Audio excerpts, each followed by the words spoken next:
Okay, today we're going to have a go at making a sort of Cyclone vacuum. I've been using my Karcher one, this one on the right, but the receptacle part is so small that it just gets filled really quickly. So got a new part that will become the Cyclone receiver. Got a machine for donor parts for the hose. Incidentally was given to me by a bloke called Jamie Skinner, who selfishly emigrated to Australia after 34 years of friendship just because he wanted a better life for him and his families. Unbelievable, mate. And then the main suction power will be coming from the Karcher, which I bought a while ago, and it's on the first filter and it is remarkably good. So if you want a small shop vac, that's the ticket right there. I think I got it on offer for like 55 quid. Yeah, gleaming.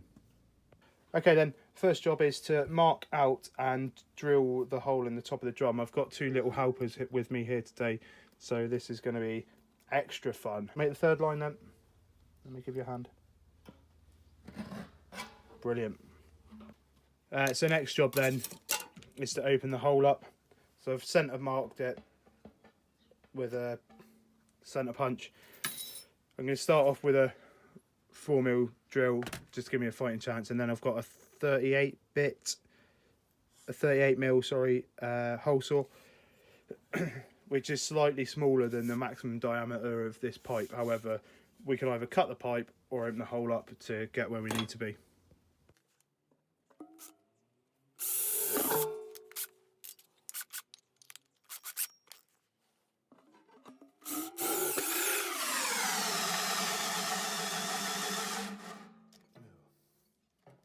Disappointment. So yeah, just blew a fuse trying to hole saw that out, and hole saw burnt the teeth out. So just going to open this up to 13mm and then try a jigsaw or not. Brilliant. Well, I opened it up at least. Battery's dead. If I haven't said it before, this is going to be the inlet. Sorry, the outlet for the Karcher. So we have the hose running to that, to the Karcher, and then on the side will be the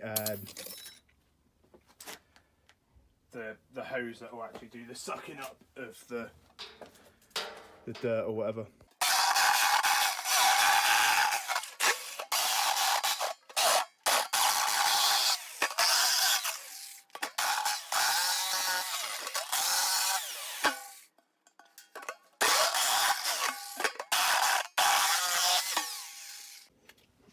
Okay, made a hole. Yeah, it looks a bit rough, but we'll get some hand files in there, and then that should make it considerably better looking. It doesn't need to be perfect because it's going to get filled with mastic or silicon, whichever you prefer. Just look for the half-round file. Obviously I can't find. There we go. Nope, that's a square.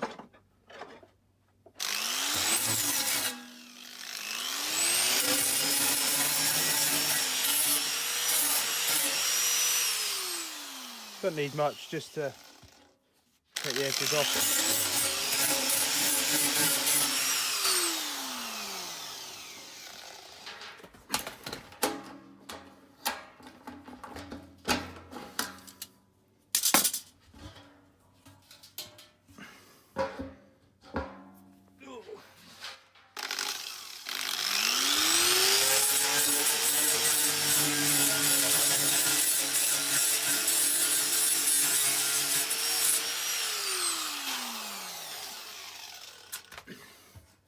Oh, perfect. So I've just cut this down to length, and I'm just going to deburr the inside actually. With my chunky little knife. I think this has got glass fibre reinforcement in it.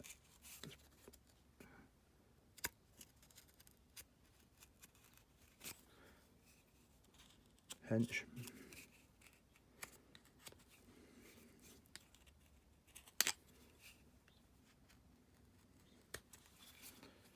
Cool. It's not for aesthetics. That's more for so nothing fouls up on the inside. It's not got a lip to catch to when you're sucking stuff up. Oh, mother. Oh, come on. There we go. And that'll end up getting sealant round it as well. So not a worry. Cool. So I'm just going to put this on. I just want it's kind of. I just want to put it below this band. I'm hoping that that'll create like little vortices that'll help drop the like stuff suspended in the air out of it.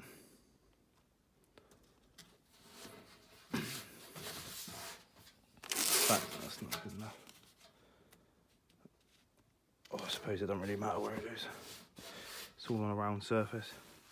So yeah, we'll cut that out now and see how we get on.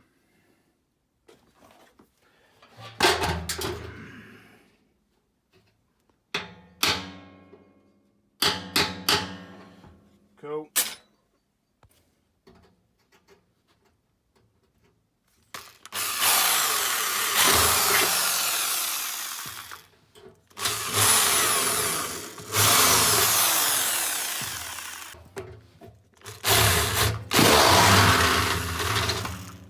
And we're through.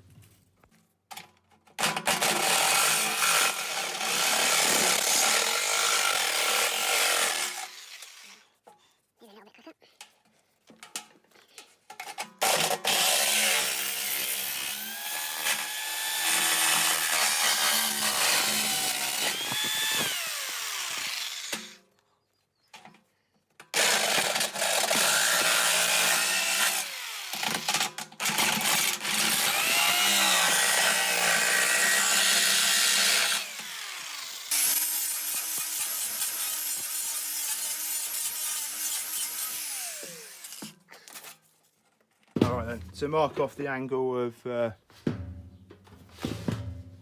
I'm going to need to cut this off.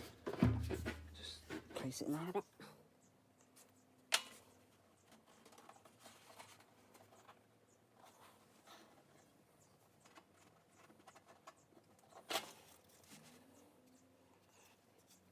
Lovely. So I'm just making a template here. I'm putting this green thing round as a standoff because there's a slight taper and this very bottom of the lip is recessed back a bit.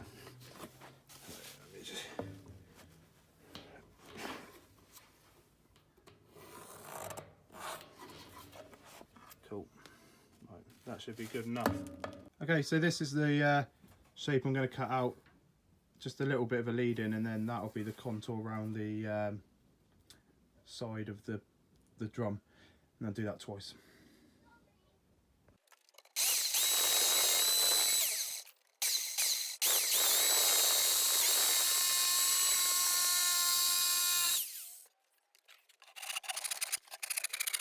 Okay, so I've screwed these three things together now. It looks a bit rough, but we'll paint it up, it'll look okay. I've had to recess in here just to fit this ridge, which actually works as quite a nice like locating marker.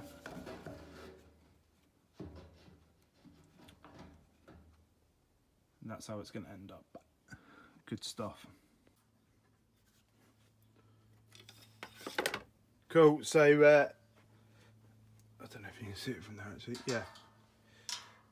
I've glued, not glued, I've screwed the the part that makes it a bit more square. And then I'll screw it again at the bottom. Well, make some holes and then screw it. Just need to close this gap up a little bit now because it is a bit bigger than I anticipated. Okie doke.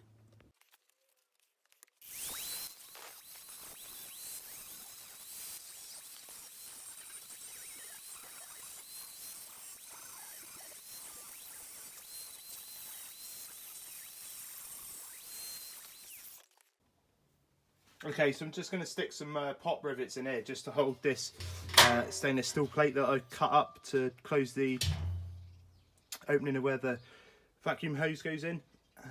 So yeah, stick a few of them in. Okay, so we've made the vacuum cyclone thing now. Just need to show you that the primary suction, the hoover, is empty. I'm going to try and do this all in one take to prove that it's legit.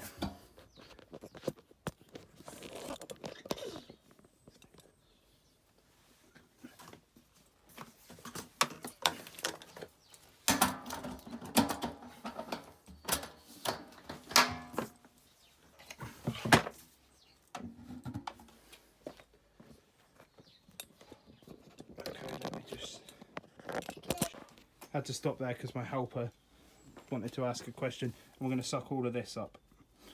So, are you ready for the hoover to go on? Yeah. Okay. Ready. I'm not sure. Ready.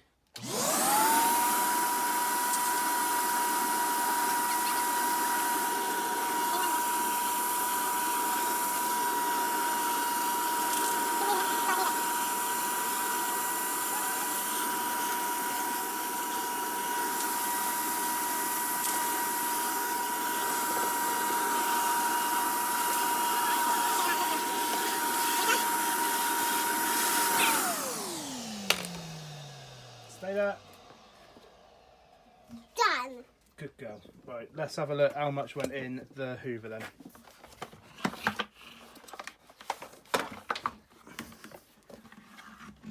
Absolutely none. Unfortunately, I've lost all the footage of me building the frame and base that I put the hoover and cyclone on. And there it is, finished. It does look a bit rough. I will paint it. Currently I haven't got any paint in stock because we're on lockdown. So what happens is the air obviously gets sucked up through here, then enters the chamber here and gets whipped around. The suction comes out the centre and it obviously creates a vortex inside. When you open it up, you can see two sort of, it almost looks like dunes of dirt. So the air, low pressure air obviously comes through here, goes into the vacuum, which just creates the suction. Currently it's working pretty well. If I was going to do it again, what I would change is this here, and I just had to make the connections work. So I may even retrofit that later on, give it a lick of paint. Cool. Well, thanks very much for watching, and I'm sure you'll see this again. I might show it in the next video if I've got the parts and it's been done. Alright, hope to see you soon. Bye.